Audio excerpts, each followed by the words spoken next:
మరో బ్రేకింగ్ చూస్తున్నాం. MBBS, BDS ఇతర వైద్య కోర్సులో ప్రవేశం కోసం నిర్వహించిన జాతీయ అర్హత ప్రవేశ పరీక్ష యూజీ 2024ను సవాల్ చేస్తూ దాఖలైన 3 పిటిషన్లపై సుప్రీంకోర్టు ఇవాళ విచారణ చేపట్టింది.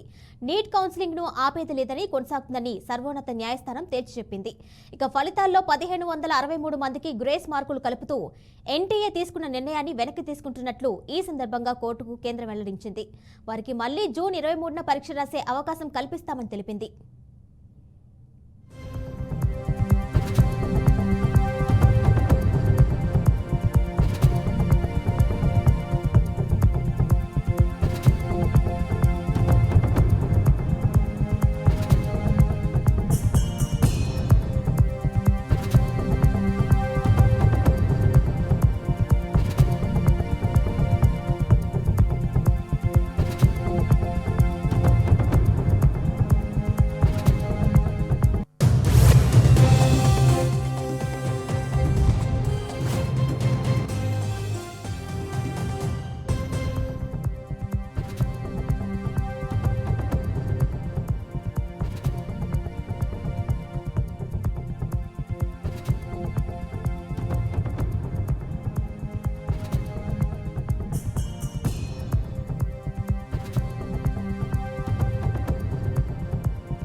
ఎంబీబీఎస్, బీడీఎస్ ఇతర వైద్య కోర్సుల్లో ప్రవేశం కోసం నిర్వహించిన జాతీయ అర్హత ప్రవేశ పరీక్ష యూజీ 2024ను సవాల్ చేస్తూ దాఖలైన 3 పిటిషన్లపై సుప్రీంకోర్టు ఇవాళ విచారణ చేపట్టింది.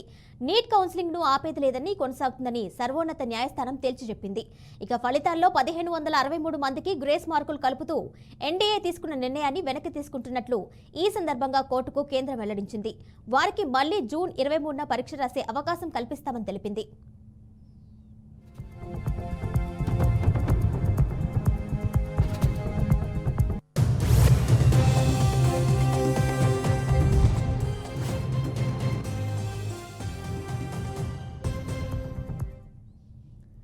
మరింత సమాచారం మా వరంగల్ ప్రతినిధి భాస్కర్ అందిస్తారు. భాస్కర్, చెప్పండి, నీట్ కౌన్సిలింగ్ పై స్టే విధించేందుకు సుప్రీంకోర్టు నిరాకరించినట్టు తెలిసింది. దానికి సంబంధించిన డీటెయిల్స్ ఇవ్వండి. సినిమా ఏదైతుందో నీట్ కౌన్సిలింగ్ సంబంధించి సుప్రీంకోర్టు అయితే స్టే ఇచ్చి నిరాకరించేందుకు చేసిన ప్రయత్నం ఉంది. అయితే నేషనల్ టెస్టింగ్ ఏజెన్సీ నోటీసులు జారీ చేయడం జరిగింది. ఏదైతుందో 2 వారాల్లోగా దీనికి సంబంధించి సమాచారం ఇవ్వాలి, సమాధానం ఇవ్వాలని పూర్తి ఆధారాలతో పాటు ఇవ్వాలని చెప్పి సత్యాల సుప్రీంకోర్టుకు వాయిదా చేయడం జరిగింది. అయితే ఇప్పటికే జూలై 8 తదుపరి విచారణ వాయిదా వేయడం జరిగింది. సర్వోన్నత న్యాయస్థానం దీనికి సంబంధించి మొత్తం దీంట్లో 1563 మంది అభ్యర్థులకు కన్నా గ్రేస్ మార్క్ కల్పించే అవకాశం ఉందని చెప్పేసి కోర్టు తెలిపినటువంటి పరిస్థితి ఉంది.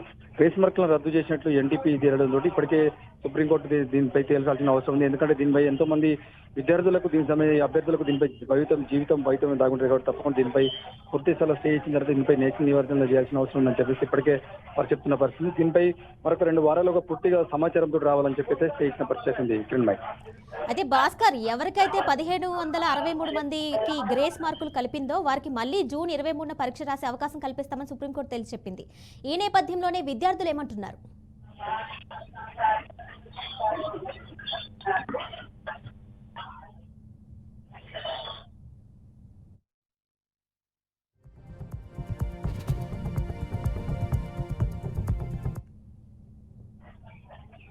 హలో,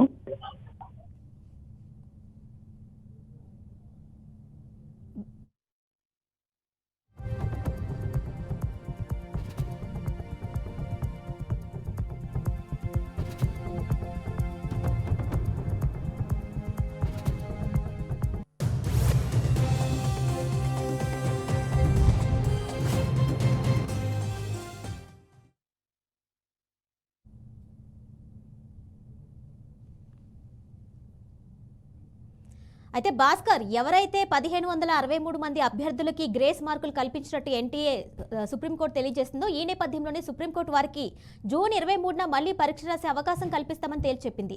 ఈ నేపథ్యంలోనే అభ్యర్థులు ఏమంటున్నారు? అవకాశం కల్పించాలని చెప్పి ఇప్పటికే అభ్యర్థన చేసిన పరిస్థితి. దీనిపై ప్రభుత్వం ఇంకా స్పష్టత రావాల్సింది. నిజంగానే పరీక్ష రాయనిస్తారా, లేకపోతే వారికి ఏమైనా ఆల్రెడీ మార్క్స్ కల్పించి ఆయనకు న్యాయం చేసే విధంగా అయితే పూర్తి ఇంకా సమాచారం రావాల్సింది. దీనిపై ప్రభుత్వం ఎలా స్పందిస్తుందో చూడాల్సింది. ఎందుకంటే టైం దగ్గరలో ఉంది కాబట్టి పూర్తిగా ఇప్పటికే అదే విధంగా ఆ విద్యార్థులంతా చాలా ఆందోళనతో చూస్తున్న పరిస్థితి. ఎందుకంటే తెలంగాణ రాష్ట్రమే కాదు ఈ నేషనల్ స్థాయిలో ఉంటుంది కాబట్టి పెద్ద మొత్తంలో విద్యార్థుల భవిష్యత్తు దీని మీద డిపెండ్ అయి ఉంటుంది కాబట్టి దీనికి న్యాయం చేయాలని చెప్పి తప్పకుండా ఇద్దరు రిపులకి ఆందోళన చేసిన పరిస్థితి ఒకవేళ తప్పకుండా ప్రభుత్వాలు కనుక బలవంతంగా ఉంటే సుప్రీంకోర్టు నిర్ణయం చేస్తే మాత్రం తప్పకుండా విద్యార్థి లోకం బాటపట్టే అవకాశం అయితే ఉంది కిరణ్.